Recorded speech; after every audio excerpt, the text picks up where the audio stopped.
Assalamualaikum warahmatullahi wabarakatuh. Saya Desvara Tridanayu dari kelas 10-12 ingin mempresentasikan tentang pemanasan global.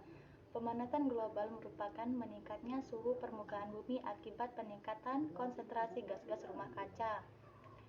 Sumber energi bumi banyak berasal dari matahari, di mana sebagian besar energi berbentuk radiasi gelombang pendek seperti cahaya tampak. Saat energi tersebut datang ke permukaan bumi, energi itu akan berubah dari cahaya menjadi panas yang menghangatkan bumi. Kemudian permukaan bumi akan menyerap sebagian panas lalu memantulkan kembali sisanya sebagai panas tersebut. Ada yang berwujud radiasi inframerah gelombang panjang ke angkasa luar. Tapi sebagian panas juga ada yang tetap terperangkap di atmosfer bumi karena penumpukannya jumlah gas rumah kaca seperti uap air, sulfur dioksida, dan gas metana yang menjadi perangkap gelombang radiasi tersebut. Gas-gas tersebut nantinya menyerap dan memantulkan kembali radiasi gelombang yang dipancarkan bumi. Akibatnya, panas itu akan tersimpan di permukaan bumi yang membuat suhu rata-rata tahunan bumi terus meningkat. Dalam hal ini, efek rumah kaca menjadi gambaran awal mengenai bagaimana dampak pemanasan global yang dialami bumi dan segenap isinya. Dampak dan ciri-ciri pemanasan global antara lain: karbon dioksida jumlah lebih banyak di atmosfer, perubahan iklim dan cuaca di berbagai daerah di dunia yang tak menentu dan sulit diduga, meningkatnya suhu rata-rata di udara yang semakin panas, kenaikan permukaan laut, adanya pengurangan tutupan salju, gletser, bongkahan es besar yang mencair, yang menyebabkan permukaan air laut naik, hujan asam. Ekologis makhluk hidup terganggu, menipisnya lapisan ozon, lapisan yang menyelimuti bumi dari radiasi langsung sinar matahari. Ciri-ciri di atas juga menjadi bentuk dampak dari adanya pemanasan global. Penyebab pemanasan global, berikut adalah beberapa hal yang menyebabkan pemanasan global. 1. Bertambahnya gas-gas rumah kaca di atmosfer. Bertambahnya gas-gas rumah kaca di atmosfer atau lapisan gas yang menyelimuti bumi menyebabkan terjadinya efek rumah kaca secara global. Pasalnya, segala penyebab bertambahnya efek rumah kaca akan berkontribusi langsung terhadap pemanasan. Gas hasil pembakaran tersebut akan tertahan di lapisan atmosfer pada ketinggian antara 10 sampai 20 km di atas permukaan laut. Panas bertahan tentu akan menahan panas yang dari permukaan bumi untuk keluar dari lapisan atmosfer. Contoh aktivitas yang menjadi penyebab pemanasan global diantaranya gas karbon dioksida yang dihasilkan dari pembakaran dari asap pabrik atau asap knalpot kendaraan, asap hasil pembakaran hutan liar, gas-gas hasil industri peternakan, kentut sapi dan kotoran sapi yang diproduksi bakteri pengurai selosol di perut sapi, akan menghasilkan gas metana yang besar ke atmosfer. Industri pertanian seperti pupuk yang digunakan karena bisa melepaskan gas nitrous oxide ke atmosfer, limbah dan tambang industri dari pabrik semen, pabrik pupuk, penambangan batu baru, dan minyak bumi. Limbah rumah tangga yang menghasilkan gas metana serta karbon dioksida. 2. Mencairnya es di kutub utara dan selatan, permukaan es berwarna putih mampu memantulkan lebih dari 60% sinar matahari. Namun, apabila semakin banyak es yang mencair, maka sinar matahari tidak akan bisa dipantulkan seperti sebelumnya, karena lautan hanya mampu memantulkan sinar matahari sepersepuluhnya saja. 3. Pencemaran laut.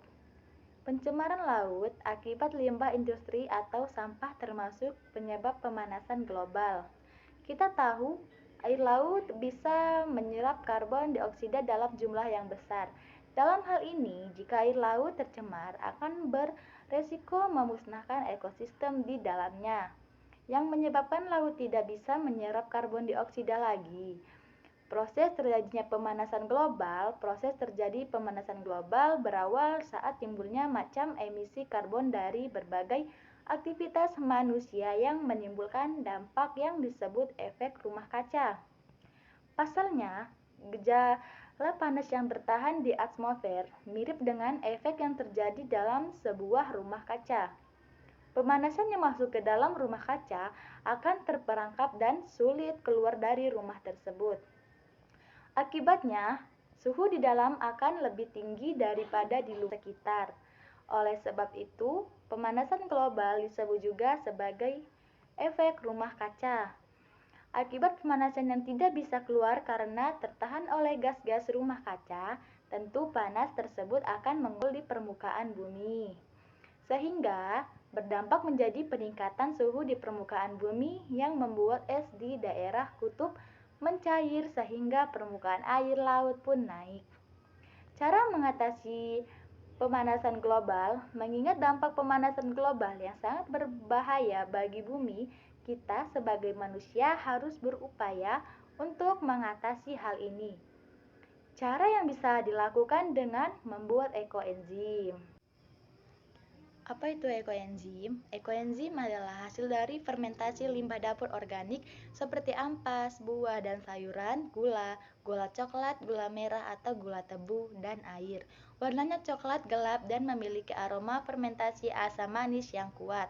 Ekoenzim bisa menjadi cairan multiguna dan aplikasinya meliputi rumah tangga, pertanian, dan juga peternakan. Pada dasarnya, ekoenzim mempercepat reaksi biokimia di alam untuk menghasilkan enzim yang berguna menggunakan sampah, buah, atau sayuran. Enzim dari sampah ini adalah salah satu cara manajemen sampah yang memanfaatkan sisa-sisa dapur untuk sesuatu yang sangat bermanfaat. Cairan ini bisa menjadi pembersih rumah maupun sebagai pupuk alami dan pestisidasi yang efektif. Enzim mengubah amonia menjadi nitrat, hormon alami dan nutrisi untuk tanaman. Sementara itu, mengubah CO2 menjadi karbon CO3 yang bermanfaat bagi tanaman laut dan kehidupan laut. Di bawah ini adalah alasan lain kenapa kita perlu mempertimbangkan untuk membuat ekoenzim. Hemat mengubah sampah dapur menjadi pembersih rumah tangga alami. Mengurangi populasi gas metana yang dikeluarkan dari sampah yang dibuang dapat merangkap 21 kali lebih banyak panas daripada CO2, memperburuk pemanasan global. Air purifi membersihkan udara dari racun, polusi, dan menghilangkan bau. Banyaknya manfaatnya, pembersih rumah tangga, insektisidasi, antiseptik, perawatan tubuh, pupuk, dan lain-lain. Apa aja manfaat ekoenzim? Karena kandungannya, ekoenzim memiliki banyak cara untuk membantu siklus alami seperti memudahkan pertumbuhan tanaman sebagai fertilizer, mengobati tanaman dan juga membersihkan air yang tercemar. Selain itu bisa juga ditambahkan ke produk pembersih rumah tangga seperti sampo, pencuci piring, deterjen, dan lain-lain. Pembersih enzim ini 100% natural dan bebas dari bahan kimia, mudah terurai dan lembut di tangan dan lingkungan. Cairan ini juga penolakan serangga alami yang membuat semut, serangga, dan lain-lain menjauh. Saking alaminya, setelah digunakan untuk pel, cairan ini juga bisa dipakai untuk menyiram tanaman. Ekoenzim juga dapat digunakan untuk merangsang hormon tanaman untuk meningkatkan kualitas buah dan sayuran dan untuk meningkatkan hasil panen. Bagaimana cara membuatnya? Caranya sangat mudah. 1. Menggunakan gula apapun selain gula putih. 2. Gunakan sisa-sisa dapuran seperti kulit, apel, jeruk, nanas, pir, semangka, lemon, tapi jangan durian, jangan pakai daging ya. Bisa dimasukkan asal jangan yang besar seperti biji mangga. Tuang semua bahan ke dalam botol, bisa juga menggunakan blender untuk memecah limbah, kemudian campur gula dan air dalam botol. Simpan di tempat yang kering dan sejuk dengan suhu dalam rumah, biarkan sehingga selama 3 bulan dan buka setiap hari. Di 2 minggu pertama, kemudian 2-3 hari sekali, kemudian seminggu sekali. Di minggu pertama akan ada banyak gas yang dihasilkan. Kadang ada lapisan putih di permukaan larutan. Jika cacing muncul di Tambahkan gula segenggam. Aduk rata kemudian tutup setelah 3 bulan sering. Ekoenzim menggunakan kain kaca atau saringan residu dapat digunakan lagi untuk batch baru produksi dengan menambahkan sampah segar. Residu juga bisa dikeringkan kemudian diblender dan dikubur di dalam tanah sebagai pupuk. Kemudian cairan yang sudah disaring diletakkan di botol-botol dan bisa digunakan untuk bermacam-macam. Di bawah ini menunjukkan resep-resep dan cara memanfaatkan ekoenzim. Gunakan wadah yang bisa mengembang karena wadah akan terisi gas. Maka dari itu perlu dibuka periodikalinya untuk mengeluarkan gas. Sampah untuk membuat enzim tidak termasuk kertas, plastik, logam, atau bahan kaca. Hindari makanan berminyak, ikan atau sisa daging atau bisa digunakan sebagai bahan kompos kebun. Untuk membuat enzim baru segar, tambahkan kulit jeruk atau lemon atau daun pandan lain. Warna ideal akan enzim eco adalah coklat gelap. Jika berubah menjadi hitam, tambahkan gula dalam jumlah yang sama untuk memulai proses fermentasi lagi. Mungkin memiliki lapisan putih, hitam, atau coklat di atas enzim. Abaikan saja jika ada menemukan lalat dan cacing dalam wadah. Biarkan dan reaksi kimia enzim akan melarutkan secara alami. Memanfaatkan sepenuhnya residu enzim eko, gunakan kembali untuk produksi berikutnya dengan menambahkan sampah segar. Gunakan sebagai pupuk dengan mengeringkan residu, campurkan dan dikubur di dalam tanah. Giling residu dengan tuangkan di dalam mangkuk toilet. Tambahkan gula merah dan siram untuk membantu membersihkan kotoran. Ekoenzim tidak akan pernah kadaluarsa jika simpan di kulkas. Jika setiap rumah tangga menggunakan sampah mereka untuk menghasilkan enzim ramah lingkungan, itu dapat menghentikan limbah dapur dari polusi tanah kita dan sementara itu mengurangi pemanasan global. Kita dapat membantu mengubah iklim. Pengertian energi terbarukan. Energi terbarukan ini merupakan sumber energi yang berasal dari alam yang mampu dibuat kembali secara bebas serta mampu diperbarui terus-menerus dan tak terbatas. Energi terbarukan mampu diciptakan dengan memanfaatkan perkembangan teknologi yang semakin canggih sehingga mampu menjadi sumber energi alternatif. Jenis-jenis energi terbarukan menggunakan sumber energi yang semakin meningkatkan membuat manusia untuk menemukan opsi lainnya dari sumber energi yang ada sekarang ini. Adapun jenis-jenis energi terbarukannya yaitu sebagai berikut. 1. Tenaga surya.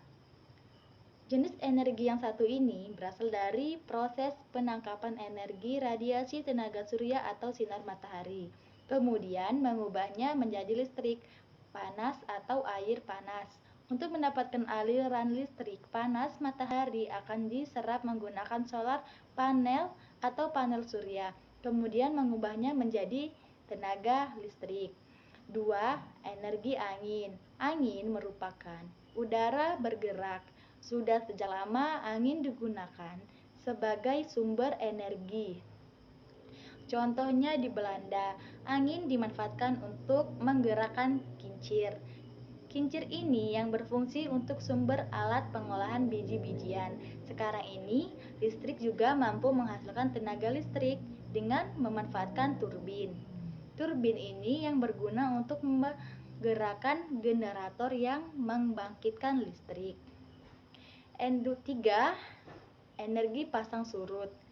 Energi ini diperoleh dari hasil pasang surut air laut. Diketahui, energi jenis ini juga dimanfaatkan di pantai timur Amerika dan Eropa. Turbin yang dipasang tepi laut membantu mengubah energi dari pasang surut air laut menjadi energi mekanik untuk menggiling gandum. 4. Energi ombak. Energi jenis ini menggunakan untuk membangkitkan listrik. Hanya saja, untuk mengembangkan energi ombak ini membutuhkan infrastruktur untuk jumlah biaya yang relatif mahal. 5. Energi panas laut. Air laut memiliki perbedaan temperatur yang mana bagian dalam air laut terasa dingin dan bagian permukaan air laut terasa panas karena terkena sinar matahari. Perbedaan temperatur ini yang dimanfaatkan untuk menghasilkan energi listrik dengan menggunakan teknologi yang canggih. 6. Sumber energi terbarukan. Perlu diketahui, sumber energi ini berasal dari energi fosil dan energi terbarukan di Indonesia. Masih banyak area potensial untuk mengembangkan energi terbarukan. Adapun beberapa sumber energi terbarukannya yaitu tenaga air, panas bumi, biomasa, tenaga surya, tenaga angin, panas laut, ombak, dan pasang surut air laut. Manfaat energi terbarukan. Menggunakan energi terbarukan mampu menyerap sumber daya serta investasi yang mana manfaatnya bisa dirasakan hingga di masa mendatang. Berikut ini ada beberapa manfaat energi terbarukan yang perlu kamu ketahui. Meminimalisir efek pemanasan global, sumber energi tak terbatas, meningkatkan kesehatan masyarakat, hemat sumber daya serta uang, menciptakan lapangan kerja dan peluang. Nah, demikian informasi mengenai pengertian jenis energi terbarukan lengkap dengan jenis sumber dan manfaatnya. Sekian presentasi dari saya. Maaf jika banyak kesalahan dan kekurangan. Saya akhiri. Wassalamualaikum warahmatullahi wabarakatuh.